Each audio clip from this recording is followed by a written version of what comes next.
Hello everyone, welcome to my channel. आज मैं आपके लिए लेकर आया हूँ एक इम्पॉर्टेंट और इंटरेस्टिंग टॉपिक। आप जानते हैं कि हम वोट डालकर अपने नेताओं को चुनते हैं और कभी कभी तो एक ही साल के अंदर हम 2-3 बार वोट डालने जाते हैं। लेकिन क्या आपने कभी सोचा कि हमारे द्वारा ये जो चुने गए नेता हैं वो सरकार के किस लेवल पर जाकर काम करते हैं? हम इतने सारे नेता क्यों चुनते हैं? या फिर जो हमारे प्रेसिडेंट हैं, प्राइम मिनिस्टर, सीएम वगैरह, ये किस लेवल पर जाकर काम करते हैं, इनका लेवल क्या है? तो इस वीडियो में कुछ ऐसे ही क्वेश्चंस को आप देखेंगे। ऐसे ही क्वेश्चंस के आपको आंसर्स मिलेंगे। तो आप इस वीडियो को पूरा देखें और मैं ऐसे ही वीडियो आपके लिए आगे भी लाता रहूंगा। For quick update on my coming videos, आप सब्सक्राइब करें मेरा चैनल और ज्वाइन करें मेरा टेलीग्राम ग्रुप, जिसका लिंक मैंने डिस्क्रिप्शन में दिया है। तो let us start today's topic. तो आज हम जानेंगे कि इंडिया में गवर्नमेंट का स्ट्रक्चर कैसा होता है। तो इंडिया में जो गवर्नमेंट है वो आपकी 3 लेवल पर होती है। वो 3 लेवल कौन से होते हैं? पहला आपका है यूनियन गवर्नमेंट। ये सेंट्रल गवर्नमेंट है आपकी एट नेशनल लेवल, यानी पूरी कंट्री में आपकी ये एक सरकार होती है जो पूरी कंट्री पर कानून बना सकती है और उन्हें पूरी इंडिया में लागू करती है। उसे हम बोलते हैं यूनियन गवर्नमेंट। यूनियन गवर्नमेंट के नीचे आपके आती हैं स्टेट गवर्नमेंट। अब क्या होता है कि इंडिया के अंदर एट प्रेजेंट आपके पास 28 स्टेट्स हैं। इंडिया के अंदर 28 स्टेट्स हैं और 8 यूटीज हैं। 28 स्टेट्स और 8 यूटीज हैं। तो ये जो 28 स्टेट्स हैं, इनकी अपनी अपनी गवर्नमेंट होती है जो सिर्फ अपने ही स्टेट में आपके कानून बनाती है और उन्हें लागू करती है सिर्फ अपने ही स्टेट के अंदर। इन गवर्नमेंट को हम बोलते हैं स्टेट गवर्नमेंट। 28 स्टेट्स के अलावा इंडिया में जो 8 यूटीज हैं, इन 8 यूटीज में से 3 यूटीज में भी आपकी ऐसी स्टेट गवर्नमेंट एग्जिस्ट कर रही है। बाकी की जो 5 यूटीज हैं आपकी, उनमें डायरेक्ट सेंट्रल गवर्नमेंट ही, आपकी ये जो यूनियन गवर्नमेंट है, यही आपकी कानून बनाती है और यही सरकार चलाती है लेफ्टिनेंट गवर्नर के थ्रू। राइट। अब हर एक स्टेट में बहुत से डिस्ट्रिक्ट होते हैं, आपको मालूम है। जो आपके स्टेट हैं, जैसे आप दिल्ली देखते होगे, उसके अंदर नॉर्थ वेस्ट डिस्ट्रिक्ट है, नॉर्थ डिस्ट्रिक्ट है, या फिर बहुत सारी आपके डिस्ट्रिक्ट्स होती हैं। ऐसे आप किसी भी राज्य में देखेंगे बहुत सारी डिस्ट्रिक्ट होती हैं। तो जिनमें आपके गांव भी होते हैं, शहर भी होते हैं। तो इस लेवल पर यानी डिस्ट्रिक्ट लेवल पर आपकी जो गवर्नमेंट होती है उसे हम बोलते हैं लोकल गवर्नमेंट। ये लोएस्ट लेवल पर आपकी गवर्नमेंट होती है। अब हम इन गवर्नमेंट के ऑर्गन्स यानी अंगों के बारे में जानते हैं कि यूनियन गवर्नमेंट में कौन कौन से ऑर्गन्स होते हैं। यूनियन गवर्नमेंट यानी किन अपने डिपार्टमेंट के थ्रू सरकार चलाती है। तो जो आपकी यूनियन गवर्नमेंट या स्टेट गवर्नमेंट है, उसमें तीन तीन ऑर्गन होते हैं। ये तीन ऑर्गन कौन से हैं आपके? एक आपका ये लेजिस्लेचर, एग्जीक्यूटिव, और तीसरा है आपका जुडिशरी। तीसरी आपकी है ये judiciary. Right.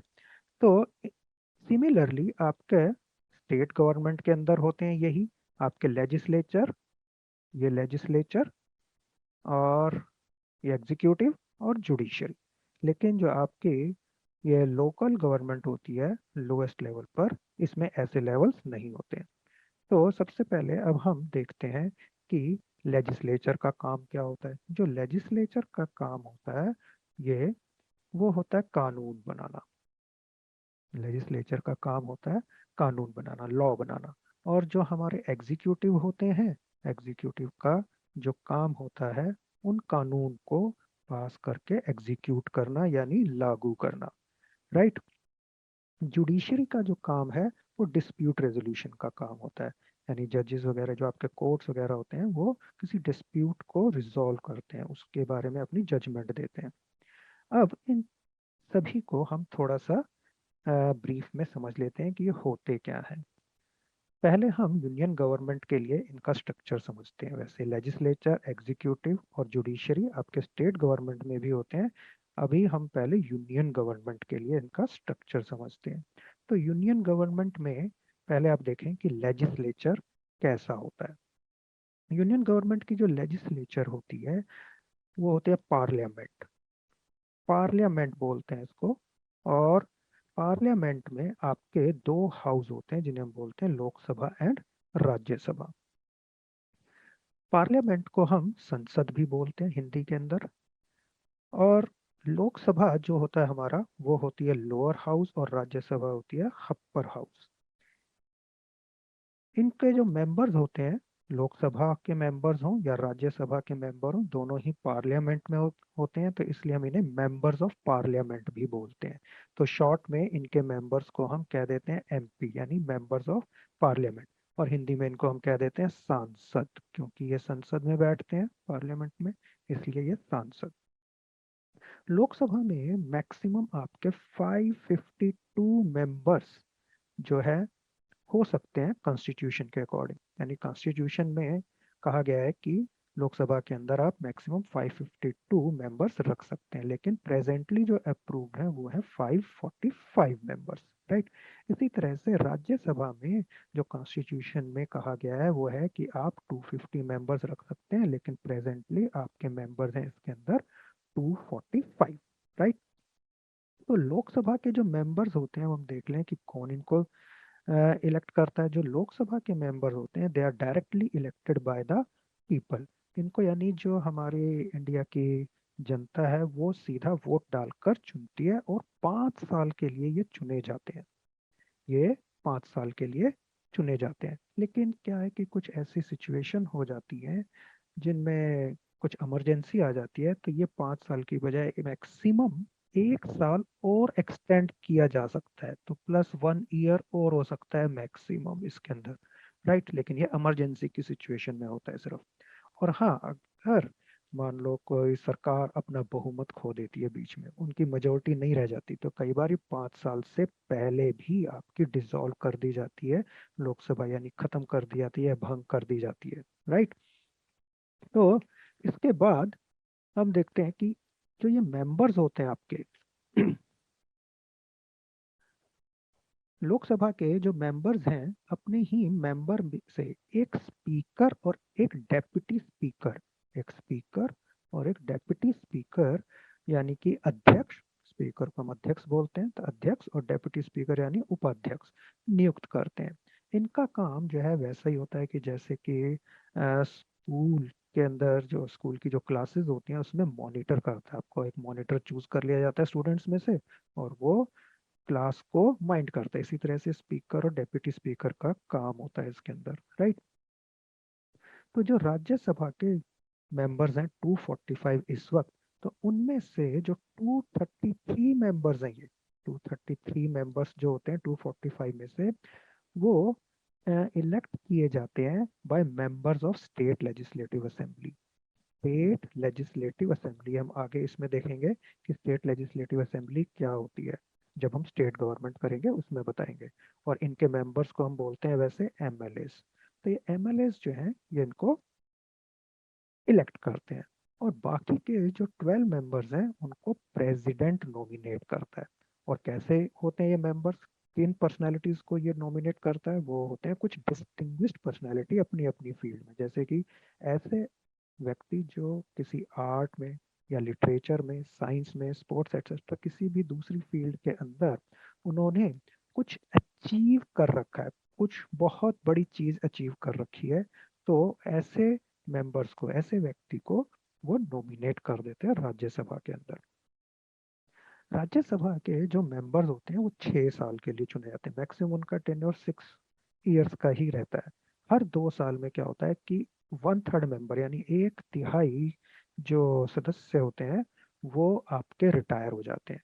1/3 member every 2 years आपके रिटायर हो जाते हैं, और उनको रिप्लेस कर दिया जाता है दूसरे, यानी कि और नए आपके मेंबर्स आ जाते हैं 1/3 के अलावा को रिटायर होने के बाद। अब क्योंकि क्या है कि राज्यसभा के जो सभी सीट हैं वो एक साथ खाली नहीं होंगी, क्योंकि 2 साल में 1/3 रिटायर हो गए, और वो रिप्लेस हो गए साथ ही साथ। तो इसलिए इसका मतलब क्या हुआ कि राज्यसभा में सारी सीट एक साथ तो खाली होती नहीं। तो इसलिए ये जो राज्यसभा है हमारा, ये एक परमानेंट हाउस है। इसे परमानेंट हाउस कहते हैं। ये हमेशा बना रहता है, ये कभी खत्म नहीं होता पूरा का पूरा। लेकिन जो आपकी लोकसभा है, वो 5 साल के लिए इलेक्ट की जाती है और 5 साल के बाद आपकी खत्म हो जाती है। तो ये एक साथ पूरी की पूरी लोकसभा आपकी भंग कर दी जाती है। तो उस वक्त क्या होता है कि लोकसभा के ये जो हाउस है वो पूरा खाली हो जाता है। तो इसलिए हम इसे बोलते हैं ये टेम्परेरी है, क्योंकि ये हर 5 साल के बाद आपकी खत्म कर दी जाती है। तो ये टेम्परेरी हाउस है, राइट। अब हम देखते हैं कि यूनियन गवर्नमेंट के जो एग्जीक्यूटिव ऑर्गन होता है उसका स्ट्रक्चर कैसा होता है। तो जो एग्जीक्यूटिव ऑर्गन होता है उसमें क्या होता है, आपके ये president, vice president, vice president, prime minister और यूनियन काउंसिल ऑफ मिनिस्टर, ये कॉन्स्टिट्यूट करते हैं आपके एग्जीक्यूटिव का पार्ट, राइट। अब ये जो होते हैं आपके एग्जीक्यूटिव, इनमें से जो प्रेसिडेंट और वाइस प्रेसिडेंट है, प्रेसिडेंट और वाइस प्रेसिडेंट, ये आपके नॉमिनल एग्जीक्यूटिव होते हैं। जो प्रेसिडेंट होता है इसे हम हेड ऑफ स्टेट भी बोलते हैं। अब नॉमिनल का एक्चुअल में मतलब क्या होता है, कि नॉमिनल होता है कि जिनके पास सिर्फ नाम की पावर है, जो नाम में के लिए अपने सिर्फ नाम है कि इनका, कि इन्होंने एग्जीक्यूट किया, बट एक्चुअल में जो पावर होती है वो प्राइम मिनिस्टर और काउंसिल ऑफ मिनिस्टर के पास होती है। इसलिए इन्हें हम रियल एग्जीक्यूटिव्स बोलते हैं, राइट। यानी प्रेसिडेंट और वाइस प्रेसिडेंट के पास सिर्फ नॉमिनल पावर है और रियल पावर है आपकी प्राइम मिनिस्टर और काउंसिल ऑफ मिनिस्टर के पास। तो इसलिए इनको हम नॉमिनल एग्जीक्यूटिव बोलते हैं और इनको रियल एग्जीक्यूटिव बोलते हैं। जबकि जो प्रेसिडेंट होता है वो आपका हेड ऑफ स्टेट होता है पूरी कंट्री के लिए। हम बोलते हैं हमारा हेड कौन है, हेड सिटीजन, मतलब जो फर्स्ट सिटीजन होता है वही आप, वो आपका होता है प्रेसिडेंट। इसे हम हेड ऑफ स्टेट बोलते हैं। प्रेसिडेंट को चुनता कौन है, प्रेसिडेंट को चुनते हैं एमपीज एंड एमएलएज। एमपीज और एमएलएज यानी ये जो मेंबर ऑफ पार्लियामेंट है, यानी राज्यसभा और लोकसभा के जो मेंबर्स हैं वो, और एमएलए जो हम आगे स्टेट गवर्नमेंट में करेंगे कि मेंबर ऑफ लेजिस्लेटिव असेंबलीज, वो चुनते हैं। लेकिन जो नॉमिनेटेड मेंबर्स होते हैं, जैसे हमने राज्यसभा में बताया 12 मेंबर्स नॉमिनेटेड होते हैं, वो इनके इलेक्शन में पार्टिसिपेट नहीं करते। वाइस प्रेसिडेंट भी इसी प्रोसेस से चुना जाता है और दोनों ही प्रेसिडेंट और वाइस प्रेसिडेंट 5 साल के लिए चुने जाते हैं, राइट। अब हम आते हैं कि काउंसिल ऑफ मिनिस्टर्स और पीएम कैसे चुने जाते हैं आपके। तो जो काउंसिल ऑफ मिनिस्टर्स होते हैं वो होते हैं आपके कॉन्स्टिट्यूट। काउंसिल ऑफ मिनिस्टर कैसे बनती है, प्राइम मिनिस्टर, कैबिनेट मिनिस्टर और मिनिस्टर ऑफ स्टेट से मिलकर बनती है। तो होता क्या है इसमें कि जो सांसद होते हैं, जो आपके लोकसभा और राज्यसभा हमने ऊपर डिस्कस किए थे, लोकसभा और राज्यसभा के जो मेंबर होते हैं यानी कि सांसद, अपने में से एक मेंबर को अपना लीडर चुनते हैं और प्रेसिडेंट उसे पीएम नियुक्त कर देता है। तो पीएम बन जाता है आपका, पीएम तो बन गया। अब पीएम कुछ सांसदों को, यानी जो लोकसभा और राज्यसभा के मेंबर्स हैं, उनमें उनको कुछ को चुन लेता है और उन्हें कैबिनेट मिनिस्टर और मिनिस्टर ऑफ स्टेट बना देता है। तो लेकिन वो तो चूज करता है प्राइम मिनिस्टर, कैबिनेट मिनिस्टर और मिनिस्टर ऑफ स्टेट को, और प्रेसिडेंट इनको फिर अपॉइंट कर देता है, उनको नियुक्त कर देता है जो जो पीएम ने चुने हैं उनको कैबिनेट मिनिस्टर और मिनिस्टर ऑफ स्टेट। नेक्स्ट हम देखते हैं कि जुडिशरी का स्ट्रक्चर कैसा होता है। तो इंडिया में जो जुडिशरी का स्ट्रक्चर होता है वैसे आपका होता है इंटेग्रेटेड जुडिशरी सिस्टम। तो हम वैसे तो बोल देते हैं कि यूनियन गवर्नमेंट के लेवल पर यानी सेंट्रल लेवल पर जो हमारी जुडिशरी होती है उसमें सुप्रीम कोर्ट आ जाता है। तो वैसे तो सुप्रीम कोर्ट है यूनियन लेवल पर, यानी कि सेंट्रल लेवल पर आप कहते हैं सुप्रीम कोर्ट, लेकिन आपका इंटीग्रेटेड सिस्टम है।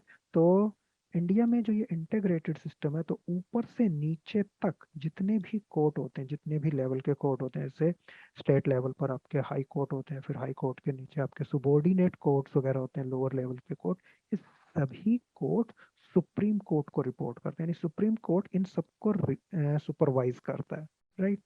तो सुप्रीम कोर्ट का जो होता है वो काम डिस्प्यूट रेजोल्यूशन के अलावा, जैसे आपको पहले बताया था कि जुडिशरी में क्या करते हैं कि डिस्प्यूट का रेजोल्यूशन होता है, लेकिन सुप्रीम कोर्ट डिस्प्यूट रेजोल्यूशन के अलावा कॉन्स्टिट्यूशन को भी इंटरप्रेट करता है। इसका काम इंटरप्रिटेशन ऑफ कॉन्स्टिट्यूशन भी होता है, यानी कॉन्स्टिट्यूशन में क्या कहना चाहते हैं वो भी ये बताता है।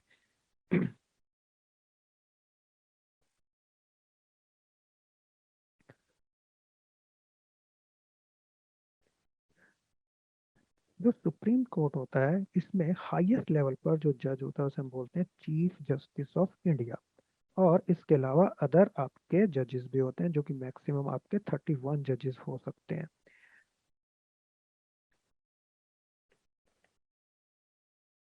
चीफ जस्टिस ऑफ इंडिया को प्रेसिडेंट अपॉइंट करता है, प्रेसिडेंट तो अपॉइंट करता है, लेकिन जो काउंसिल ऑफ मिनिस्टर जो हमने ऊपर डिस्कस की, ये काउंसिल ऑफ मिनिस्टर्स की रिकमेंडेशन पर ही अपॉइंट करता है। और बाकी के जो जजेस होते हैं वो भी प्रेसिडेंट अपॉइंट करता है, लेकिन जो आपके ये काउंसिल ऑफ मिनिस्टर्स की राय तो लेता ही है, साथ में चीफ जस्टिस ऑफ इंडिया जो पहले अपॉइंट कर दिया गया है उसके द्वारा उसकी भी राय लेते हैं।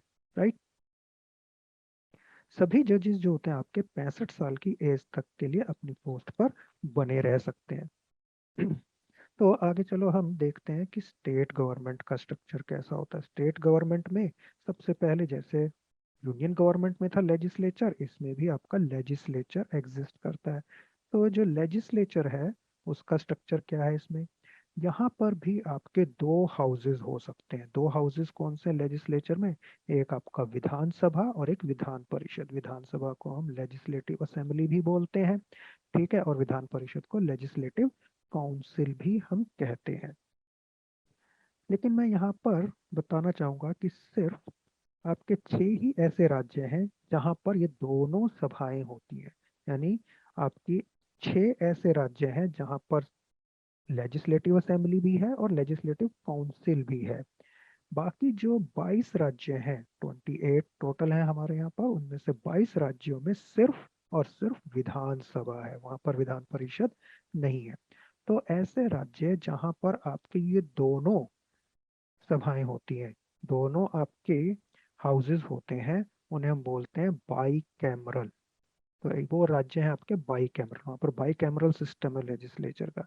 लेकिन जहाँ पर सिर्फ और सिर्फ आपकी ये होती है लेजिस्लेटिव असेंबली, वो होते हैं आपके यूनिकैमरल, वो आपके यूनिकैमरल है। तो एक और बात मैं आपको बता दूं कि इंडिया की जो 8 यूटीज हैं उनमें से 3 यूटीज में भी स्टेट गवर्नमेंट है। तो 3 यूटीज में आपकी जो स्टेट गवर्नमेंट होती है वो सिर्फ एक ही सभा होती है वहां पर, विधानसभा, तो इसलिए उसे हम बोलते हैं यूनिकैमरल है। बाकी की जो 5 यूटीज हैं वो डायरेक्ट सेंट्रल गवर्नमेंट जो होती है वो वहां पर सरकार चलाती है, बाकी की 5 यूटीज में। और बाय लेफ्टिनेंट गवर्नर, वहां पर लेफ्टिनेंट गवर्नर सरकार सेंट्रल गवर्नमेंट अपना अपॉइंट कर देती है, और वो लेफ्टिनेंट गवर्नर के थ्रू अपना सरकार चला रही है, कौन, सेंट्रल गवर्नमेंट।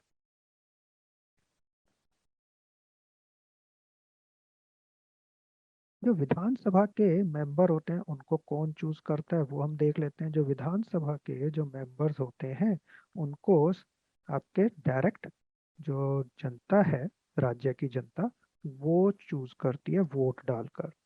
तो ये वोट डालकर विधानसभा के मेंबर्स को चूज करती है। और विधानसभा के जो मेंबर्स होते हैं उन्हें हम बोलते हैं मेंबर्स ऑफ लेजिस्लेटिव असेंबली, क्योंकि विधानसभा होती है लेजिस्लेटिव असेंबली, तो इसलिए हम बोलते हैं इनके मेंबर्स को मेंबर्स ऑफ लेजिस्लेटिव असेंबली यानी एमएलए। और ये 5 साल के लिए आपके चूज किए जाते हैं। ये भी अपना अपने अंदर से, यानी जो एमएलए सेलेक्ट इलेक्ट होकर आए हैं वो अपने में से ही किसी एक को स्पीकर और किसी एक को डेप्यूटी स्पीकर नियुक्त कर देते हैं। जो विधान परिषद होती है उसके मेंबर्स को हम बोलते हैं members of legislative council. Members of legislative, क्योंकि लेजिस्लेटिव काउंसिल के मेंबर हैं तो इसलिए वो मेंबर्स ऑफ लेजिस्लेटिव काउंसिल होते हैं।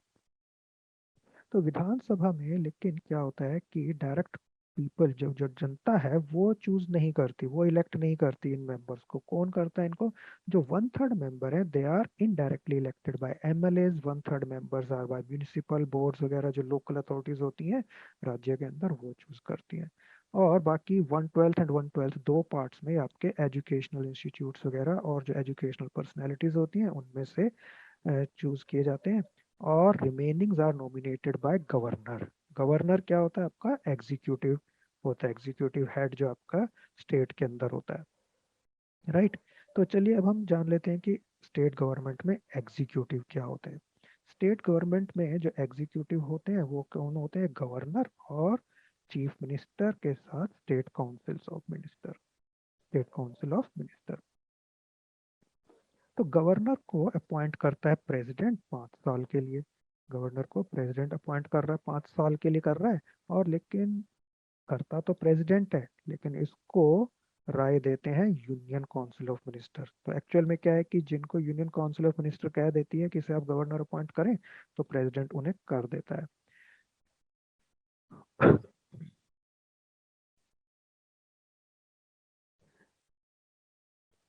एमएलए क्या करते हैं? जैसे हमने सेंट्रल गवर्नमेंट में देखा था कि सेंट्रल गवर्नमेंट हमने ऊपर डिस्कस किया था कि उसमें क्या किया था कि जो एमपीज होते हैं अपने आप में से अपना एक लीडर चुनते हैं और वो लीडर आपका बन जाता है प्राइम मिनिस्टर। इसी तरह से एमएलए जब आते हैं तो विधानसभा में एमएलए होते हैं, तो वो एमएलए अपने अंदर से एक लीडर चूज करते हैं और उस लीडर को बना देते हैं चीफ मिनिस्टर।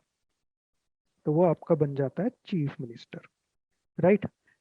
उसके बाद नेक्स्ट हम देखें कि स्टेट लेवल पर जो जुडिशरी होती है वो कैसी होती है। स्टेट लेवल की जुडिशरी, यहाँ पर होता है आपका हाईएस्ट कोर्ट, वो होता है हाई कोर्ट। हाई सबसे ऊंची लेवल पर होता है आपका हाई कोर्ट। जो हाई कोर्ट है उसके नीचे आपके हैं सुबॉर्डिनेट कोर्ट, कुछ सुबॉर्डिनेट कोर्ट होते हैं उसके नीचे लेवल पर काम करते हैं। हाई कोर्ट हो या फिर सुबॉर्डिनेट कोर्ट हो, सभी इंडिया के इंटीग्रेटेड जुडिशियरी सिस्टम का हिस्सा है, यानी सुप्रीम कोर्ट को रिपोर्ट करते हैं। इन सबको सुप्रीम कोर्ट ही सुपरवाइज करता है। इसलिए हम जो आपको ऊपर बताया कि सुप्रीम कोर्ट यूनियन लेवल पर होता है, actually supreme court, high court, subordinate court ये एक इंटीग्रेटेड सिस्टम है। इनका कोई ऐसे लेवल नहीं है कि वो आपके सेंट्रल लेवल पर है या फिर ये स्टेट लेवल पर है। तो एक इंटीग्रेटेड सिस्टम है कि सुप्रीम कोर्ट हाईएस्ट लेवल पर है, वो पूरी सभी जितने भी आपके कोर्ट एग्जिस्ट करते हैं पूरे देश के अंदर उन सबको सुपरवाइज करता है। तो का जो हाई कोर्ट जो होता है किसी भी राज्य का, वो हाईएस्ट लेवल पर होता है। और हाई कोर्ट के अंदर जो सबसे ऊंचे लेवल पर आपका जज होता है उसे हम बोलते हैं चीफ जस्टिस ऑफ स्टेट। वो चीफ जस्टिस ऑफ स्टेट हो गए। जबकि सुप्रीम कोर्ट में जो आपका जज होता था हाईएस्ट लेवल पर, उसे हम बोलते थे चीफ जस्टिस ऑफ इंडिया। वो होता है आपका मुख्य न्यायाधीश भारत का, जबकि ये आपका चीफ जस्टिस उस पर्टिकुलर राज्य, राइट। ये जो आपका चीफ जस्टिस होता है इसे अपॉइंट करता है प्रेसिडेंट। अब इम्प्रेशन ये जाता है कि गवर्नर को अपॉइंट करना चाहिए क्योंकि ये स्टेट लेवल पर है, लेकिन इसे भी अपॉइंट करता है प्रेसिडेंट। प्रेसिडेंट अपॉइंट करता है और यूनियन काउंसिल्स ऑफ मिनिस्टर की रिकमेंडेशन पर, साथ में चीफ जस्टिस ऑफ इंडिया की रिकमेंडेशन पर। तो जितने भी जजेस होते हैं हमारे, जितने भी जजेस होते हैं चाहे वो सुप्रीम कोर्ट का, हाई कोर्ट का, सबॉर्डिनेट कोर्ट का, वो सब अपने पोस्ट पर बने रह सकते हैं 65 साल की एज तक, यानी 65 ईयर्स की एज तक, राइट।